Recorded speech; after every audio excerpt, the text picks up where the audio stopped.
8 কুকুরছানাকে হত্যা। ইউএনও কার্যালয়ের সামনে দাঁড়িয়ে অসহায় মা কুকুর সন্তানহারা মায়ের নিঃশব্দ কান্নায় কি বলছে।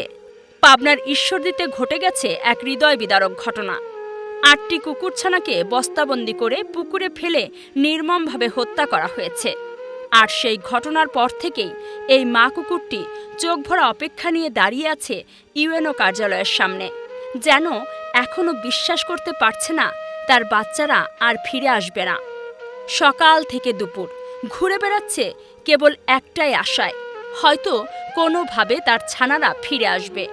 কর্মচারীরা সরানোর চেষ্টা করলেও সে আবার ফিরে এসেছে সেই দরজার সামনে, যেখানে হয়তো শেষবারের মতো ছানাদের গন্ধ পেয়েছিল।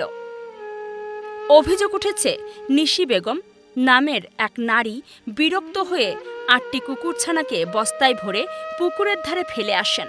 পরে সেগুলো পানিতে পড়ে মারা যায়। আর সেই মৃত্যুর চিৎকার কেউ শোনেনি, শুধু এক মা ছাড়া। ঘটনার পর প্রশাসন দ্রুত ব্যবস্থা নিয়েছে। অভিযুক্ত নারীর স্বামীকে সরকারি কোয়ার্টার ছাড়ার নির্দেশ দেওয়া হয়েছে।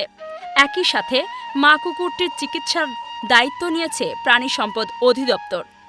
প্রাণী কল্যাণ আইন 2019 অনুযায়ী কুকুরছানা হত্যা দণ্ডনীয় অপরাধ। কিন্তু নিয়মকানুনের বাইরে এই ঘটনার সবচেয়ে নির্মম সত্য হল এক মায়ের সারা জীবনের বেদনা। হারানো সন্তানের আহ্বান কেউই ফিরিয়ে আনতে পারে না। এই ঘটনা শুধু এক মা কুকুরের নয়, আমাদের মানবিকতার প্রশ্ন। আমরা কি সত্যিই মানুষ হয়ে উঠতে পেরেছি?